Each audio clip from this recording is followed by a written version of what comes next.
முதல் குணம் தௌபா இருக்க வேண்டும்ங்கிறாங்க. தௌபா அதாவது நான் இனிமேல் பாவம் செய்ய மாட்டேங்கிற உறுதி எடுக்கக்கூடிய தௌபா. இஸ்திக்பாருங்கிறது அல்லாட்ட பாவம் மன்னிப்பு கேட்பது. யா அல்லா, நான் செய்த பாவத்தை நீ மன்னிச்சிரியா அல்லா அப்படின்னு கேட்பது. தௌபா என்பது நான் இனிமே இந்த பாவத்தை செய்ய மாட்டேன்னு உறுதி எடுப்பது. இப்போ ஒரு காலேஜில் படிச்சுட்டு வரையில் பாருங்களேன், உறுதிமொழி எடுத்து தான் அவங்க இது கொடுப்பாங்க, சர்டிஃபிகேட் கொடுப்பாங்க. மதரசாவில் ஓதிட்டு வரையில் பாருங்களேன், அந்த அந்த ஆலிமாக்கு அந்த பள்ளிகா சனது வாங்கும்போதெல்லாம் உறுதிமொழி கேட்பாங்க. இதை கற்ற விஷயப்பிரகாரம் வாழ்வீங்களா அப்படின்னு. இப்படி எல்லாத்துக்குமே உறுதிமொழி இருக்குது. அப்போ நம்ம முகர்றம் வருது, நம்ம என்ன உறுதிமொழி எடுக்கணும்? தௌபா செய்யணும். தௌபாங்கிற கதவு நம்மளுக்கு அல்லாஹ் தஆலா திறந்து வச்சிருக்கான்.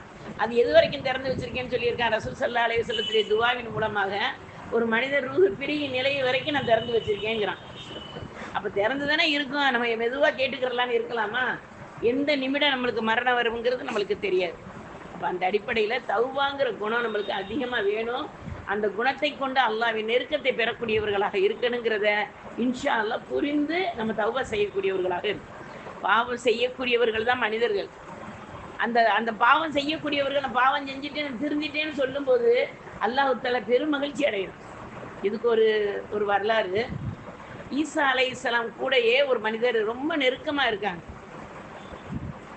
அவங்க நிழல் போலே இருக்காங்க. அப்போ இவங்க இருக்கிற மாதிரி யாரும் இருக்க முடியலையேங்கிற ஏக்கம் பல பேருக்கு இருக்குது. அப்போ ஒரு முறை வந்துக்கிட்டு இருக்காங்க. பாவம் அதிகமாக செய்யக்கூடிய மனிதன், எப்போ பார்த்தாலும் ஈசா அலைஹிஸ்ஸலாத்துக்கு தொந்தரவு கொடுக்குற மனிதன், பல பாவங்கள் செய்யக்கூடிய மனிதன். அந்த மனிதன் வந்துக்கிட்டு இருக்காரு. அந்த பக்கமாக வர்றாரு. இவங்க ஈசா அலைஹிஸ்ஸலாம் அந்த மனிதரும் விதமாக போகிறாங்க. போய்கிட்டு இருக்கல அந்த மனிதருக்கு அவருக்கு என்ன வருது? பாவம் செஞ்சுக்கிட்டு இருக்கிற மனிதருக்கு என்ன வருது? இந்த ஈசா அலைஹிஸ்ஸலாத்திட்ட போய் நம்ம பாவங்களுக்கு தௌபா செஞ்சுட்டு ஈசா அலைஹிஸ்ஸலாத்திட்ட மன்னிப்பு கேட்டுருவோம். எத்தனையோ இடங்கள் செஞ்சுட்டோம், இவர்கிட்ட மன்னிப்பு கேட்டுருவோம், அல்லாஹ்ட்ட தௌபா செஞ்சுருவோம். ஆனால் ஏற்றுக்குருவாங்களா இல்லையான்னு தெரியலையே. அப்போ அவங்க கூட அந்த நிழல் விழுகுது இல்லையா, நடந்து போயில நிழல் விழுகும் இல்லையா, இந்த நிழல்லையாவது நம்ம ஒட்டி நடப்போம். ஈசா நபியுடைய நிழல் படுது, அந்த நிழலோட ஒட்டி நடந்தோம்டா அல்லாஹ் தஆலா நாடினானே நம்மளை மன்னிச்சிருவான், நம்ம தௌபாவை ஏற்றுக்கொள்வேன் இல்லையா அப்படிங்கிற எண்ணம் உங்க மனசில் அல்லாஹ் தஆலா தந்துட்டான். தந்த உடனே என்ன செய்கிறாங்க, இந்த பக்கமாக அந்த இன்னொரு மனிதர் வந்துக்கிட்டு இருக்காங்க. அவங்களுடைய கூடையே வர்ற மனிதர் வந்துக்கிட்டு இருக்காங்க. இவங்க என்ன செய்கிறாங்க, அந்த நிழல் பக்கமாக நடந்து போகிறாங்க. அப்போ இந்த மனிதர் நினைக்கிறாரு, யாருக்கு கூடையே போகிற மனிதர் நினைக்கிறாரு, இந்த பையன் ஏன் நம்மளோட ஒட்டி வர்றான்? 4 பேர் பார்க்குறவங்க என்ன நினைப்பாங்க? இந்த மனிதனோட நான் நடக்கிறேன்னு என்னை சொல்லி ஈசா அலைஹிஸ்ஸலாத்தோட நடக்கிறது ஒரு பெரிய கௌரவமாக இருந்துச்சு. பாவம் செய்கிற மனிதனோட நம்ம நடந்து வர்றோம்னு சொல்லிடுவாங்களே அப்படின்னு மனசுக்குள்ள அந்த எண்ணம் வருது. இப்போ இதுவரையிலும் ஈசா அலைஹிஸ்ஸலாம் நடந்து வர்றதுக்கு நிழல் ஒன்று அல்லாஹ் கொடுத்துருந்தான்.